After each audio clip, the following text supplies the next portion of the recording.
Bismillahirrahmanirrahim. Assalamualaikum warahmatullahi wabarakatuh.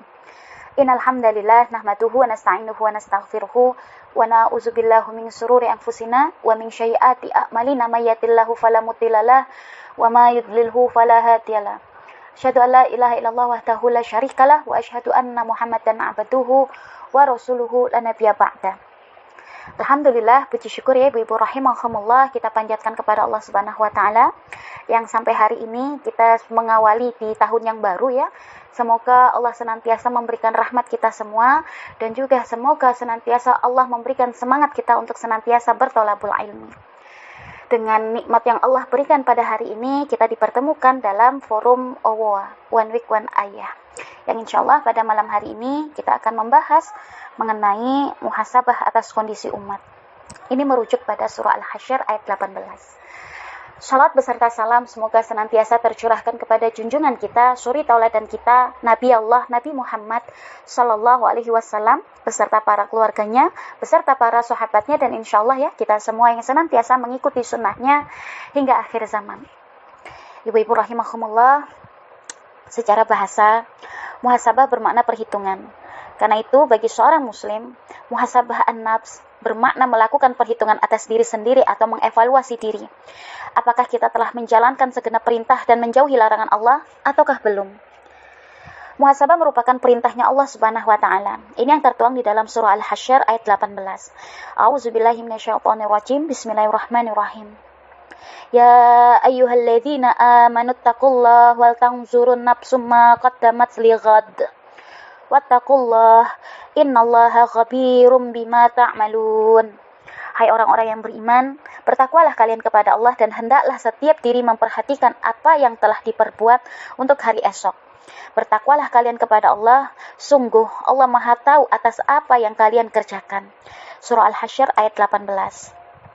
Ibu-ibu rahimahumullah, Imam As-Sa'di dalam kitab tafsirnya menjelaskan bahwa ayat ini adalah pangkal dalam hal bermuhasabah diri. Setiap orang harus melakukan evaluasi diri. Jika dia melihat adanya kekeliruan, dia segera melakukan koreksi dengan cara melepaskan diri dari kekeliruan tersebut. Dia segera bertaubat secara bersungguh-sungguh dan berpaling dari segala hal yang menghantarkan kepada kekeliruan. Jika dia menilai dirinya banyak kekurangan dalam menunaikan perintah-perintah Allah, ia pun segera mengerahkan segala kemampuannya. Ia pun segera meminta pertolongan kepada Tuhannya untuk menggenapkan, menyempurnakan, dan memperbagusnya. Ia juga akan membandingkan karunia dan kebaikan Allah kepada dirinya dengan segala kekurangannya atau dalam ketaatan kepada Allah. Sungguh yang demikian seharusnya membuat diri merasa malu. Ibu-ibu rahimahumullah, muhasabah akan menjadikan seorang mukmin menyadari kesalahannya dan segera memohon ampunannya, serta bersungguh-sungguh dalam ketaatan sebagai persiapan menuju kehidupan terbaik di akhirat kelak. Nabi Muhammad SAW bersabda, orang yang cerdas ialah orang yang selalu mengevaluasi dirinya serta beramal untuk kehidupan sesudah kematian. Orang yang lemah atau bodoh ialah orang yang selalu mengikuti hawa nafsunya serta berangan-angan kepada Allah Subhanahu wa taala. Hadis riwayat At-Tirmizi. Lalu Umar bin Al-Khattab radhiyallahu anhu juga pernah menyatakan, hisablah diri kalian sebelum kalian dihisab. Timbanglah amal kalian sebelum ditimbang. Hal itu akan lebih memudahkan hisab kalian kelak di akhirat. Abu Nuaim Al-Asbahani, Hilyah Al-Awliya. Muhasabah atas kondisi umat. Selain bermuhasabah atas diri sendiri, seseorang harus juga melakukan muhasabah atas kondisi umat. Terkhusus ia adalah seorang muslim. Ia belum dikatakan beriman jika tidak memiliki kepedulian dan kecintaan kepada saudaranya. Bukankah hubungan sesama kaum muslim adalah laksana satu tubuh? Rasulullah SAW bersabda, perumpamaan kaum mukmin dalam hal saling mengasihi, mencintai dan menyayangi adalah bagaikan satu tubuh. Jika salah satu anggota tubuh sakit, seluruh tubuhnya akan ikut terjaga dan demam atau turut merasakan sakitnya. Hadis riwayat Al-Bukhari dan Muslim. Ibu-ibu rahimahumullah, kenyataannya hari ini umat masih terus terperosok ke dalam jurang kemunduran. Pangkal dari segala kerusakan ini adalah akibat pembangkangan kepada Allah. Allah mengingatkan di dalam surah Ar-Rum ayat 41. yang dimana dikatakan di ayat tersebut ialah telah tampak kerusakan di darat dan di laut disebabkan oleh perbuatan tangan manusia. Allah menghendaki agar mereka merasakan sebagian dari akibat perbuatan mereka, agar mereka kembali ke jalan yang benar. Surah Ar-Rum ayat 41. Imam Ali As-Sabuni dalam kitab tafsirnya Safwah At-Tafasir menjelaskan maksud ayat di atas, yakni telah tampak musibah dan bencana di permukaan bumi dan di laut disebabkan oleh kemaksiatan dan dosa-dosa manusia kepada Allah. Di negeri yang mayoritas muslim ini bukan saja terjadi pembangkangan terhadap hukum-hukum Allah, bahkan syariahnya Allah kerap distigmatisasi. Semangat dakwah untuk menegakkan agamanya justru dilabeli radikal dan dipandang sebagai ancaman. Para ulamanya juga dikriminalisasi. Misalnya, Habib Rizik Syihab dan sejumlah ustadz ditahan dengan tuduhan melanggar undang-undang kekarantinaan kesehatan, dan juga di saat yang sama, sejumlah pihak lainnya dengan pelanggaran yang sama justru mendapat sanksi ringan, bahkan tidak ditahan sama sekali. Lalu dalam paham keagamaan, umat disodori seruan untuk bermoderasi beragama.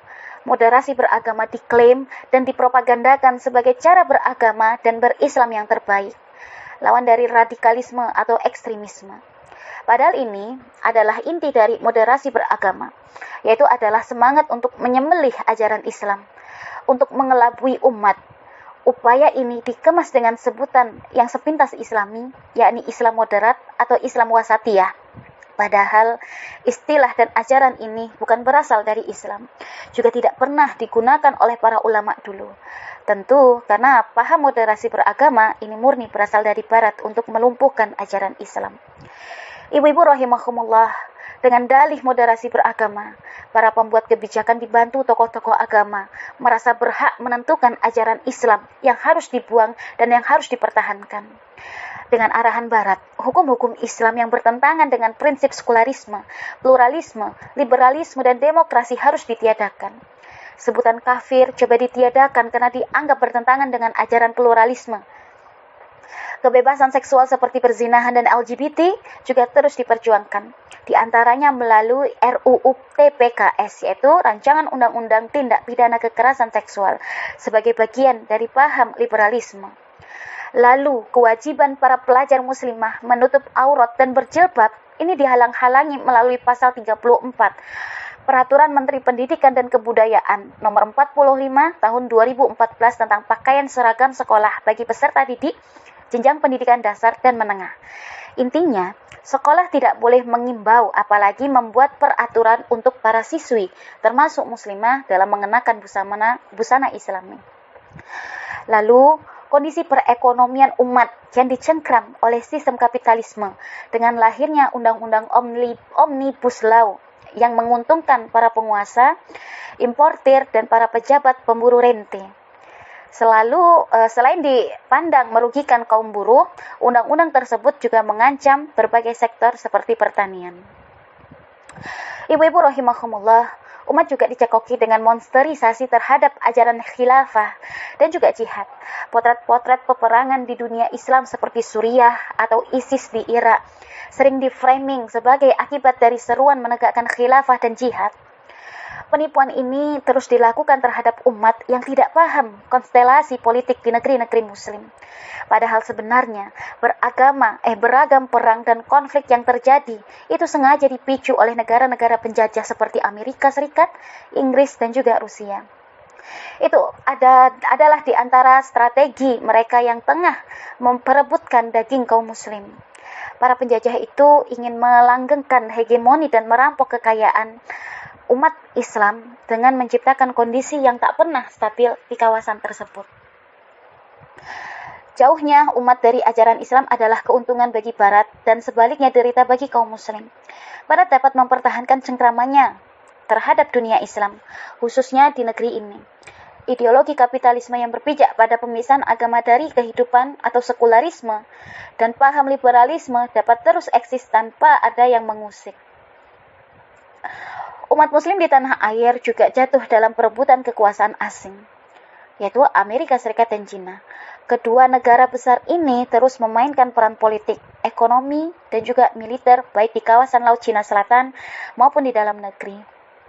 Ironisnya, sebagai negeri dengan jumlah muslim terbesar di dunia, Indonesia manut saja pada kepentingan dua negara tersebut. Di sektor pertambangan, hampir 70% tambang nikel misalnya dimiliki perusahaan Cina. Beragam investasi tersebut juga membuat Indonesia menyerap banyak pengangguran di Cina. Dari level manajer hingga supir kendaraan banyak berasal dari Cina. Padahal banyak warga pribumi yang membutuhkan pekerjaan. Karena itu, wahai kaum muslim, wahai ibu-ibu yang insya Allah semangat dalam bertolabul ilmi, semangat dalam menerapkan syariahnya Allah, dan juga semangat dalam hal berdakwah, sadarlah bahwa kondisi kita hari ini sedang terpuruk. Satu-satunya solusi yang benar dan terbaik adalah dengan menerapkan syariah Islam secara kafah. Keimanan kita pada Islam tentu mengharuskan kita taat secara totalitas pada syariahnya Allah. Telah terbukti sekularisme memisahkan agama dari kehidupan dengan oligarkinya telah merusak umat dan negeri ini. Janganlah kita mengulangi kesalahan yang sama dengan tetap mempercayai sistem kehidupan selain Islam. Jika kita tetap berkubang dalam sistem kehidupan selain Islam, tentu kita akan terus terpuruk dan tidak akan pernah bisa bangkit kembali. Sebabnya, kebangkitan dari segala keterpurukan hanyalah dengan cara kita sebagai seorang muslim harus kembali kepada apa yang telah diperintahkan oleh Allah yang terdapat di dalam Al-Quran, melaksanakannya secara totalitas dan juga dan bersungguh-sungguh untuk bersegera melaksanakan perintahnya Allah. Wallahu a'lam bishawab. Itu saja yang bisa saya sampaikan. Wassalamualaikum warahmatullahi wabarakatuh.